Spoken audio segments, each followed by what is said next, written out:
इस्रायलने Hezbollah विरोधातला आतापर्यंतचा सर्वात घातक वार समोर केला आहे, ज्यात एकाच दिवसात 500 जणांचा बळी गेला। 2006 नंतरचं सर्वात मोठं क्रॉस बॉर्डर ऑपरेशन याला मानलं जात आहे। याला उत्तर म्हणून हिजबुल्लानेही लेबनॉनमधून 200च्या वर रॉकेट सोडले। मात्र इस्रायलकडे हे रॉकेट रोखणारी यंत्रणा असल्यामुळे त्याचा फारसा परिणाम झाला नाही। तरीही सोमवारी दिवसभर इस्रायलच्या उत्तरेतील शहरांमध्ये सायरन वाजत राहिले। इस्रायलच्या अनेक लष्करी तळांना टार्गेट केलं असल्याचा दावा हिजबुल्लानेही केला आहे। गेल्या वर्षी 7 ऑक्टोबरला गाझा पट्टीत सुरू झालेल्या युद्धानंतर इस्रायलकडून आता हमासला मदत करणाऱ्या हिजबुल्ला विरोधात ऑल आउट वॉर सुरू करण्यात आले। कारण अनेकांचे अवयव निकामी करणारे पेजर अटॅक आणि वॉकी टॉकीचे स्फोट घडून आणल्यापासून इस्रायलकडून सातत्याने एअर स्ट्राईक सुरू आहेत, ज्यात हिजबुल्लाचे टॉप कमांडर मारले गेलेत। या व्हिडिओला पुढे सुरुवात करण्यापूर्वी एक महत्त्वाची आठवण, मटाचा इंटरनॅशनल व्हिडिओचं चॅनल अशाच वर्ल्ड अफेअर्ससाठी सबस्क्राइब नक्की करा। हिजबुल्ला ग्रुप काय आहे आणि एक राजकीय पक्ष असूनही स्वतःची पॅरामिलिटरी इस्रायलला कशी झुंजवते यावर केलेला हा आमचा व्हिडिओ वर दिसत असलेल्या कार्डवर क्लिक करून नक्की पहा। यात तुम्हाला इस्रायल आणि हिजबुल्ला संघर्षाची पार्श्वभूमी, एक राजकीय पक्ष असलेला हिजबुल्ला एवढा सक्षम का आहे ही सगळी माहिती मिळेल। इस्रायलने हल्ले वाढवल्यानंतर लेबनॉनमधील हजारो नागरिकांनी राजधानी बैरूतकडे धाव घेतली आहे। लेबनॉनमधील हिजबुल्लाचे 1600 तळ इस्रायल आर्मीकडून लक्ष्य करण्यात आले, यात नागरिकांचाही मृत्यू झाला। लेबनॉन आरोग्य मंत्रालयाच्या आकडेवारीनुसार एअर स्ट्राईकमध्ये 492 नागरिकांचा मृत्यू झाला। यात लहान मुले आणि महिलांचाही समावेश होता।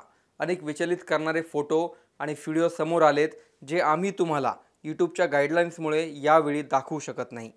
1975 ते 1990 या काळातील नागरी युद्धानंतर झालेले हे सर्वाधिक मृत्यू आहेत।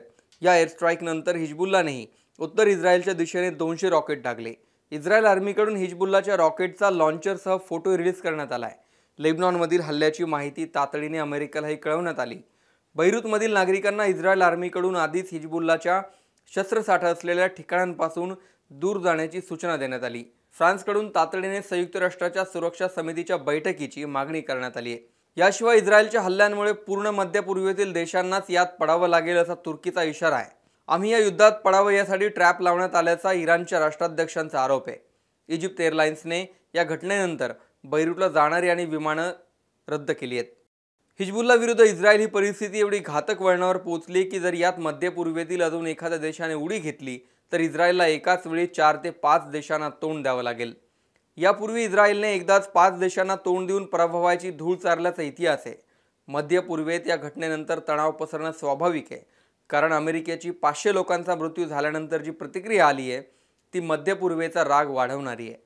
आम्ही अजून सैन्य मध्य पूर्वेत पाठवू आणि आमच्या सहकारी देशांचं संरक्षण करू ही भूमिका अमेरिकेने घेतली आहे। या ऑल आउट वॉरमुळे मध्य पूर्वेतील एका मोठ्या संकटाचे ढग अजून गडद तर झालेतच, शिवाय लेबनॉनमध्ये जे संकट निर्माण झाले त्यावर तोडगा काढण्यासाठीही काही देशांनी प्रयत्न सुरू केलेत। हिजबुल्लाकडून स्वतःचे तळ वाचवण्यासाठी नागरिकांचा आश्रय घेतला जातोय असं इस्रायलचं म्हणणं आहे आणि यामुळेच लेबनॉनचे नागरिक मोठ्या प्रमाणात मारले जात आहेत। या युद्धातल्या प्रत्येक अपडेटचे व्हिडिओ आम्ही तुम्हाला या चॅनलवर देत राहणारच आहोत। चॅनल तुम्ही अजून सबस्क्राइब केलं नसेल तर जरूर करा आणि या चॅनलवरचे या विषयावरील इतर व्हिडिओ पाहून तुमचा अभिप्राय कमेंटमध्ये नक्की कळवा।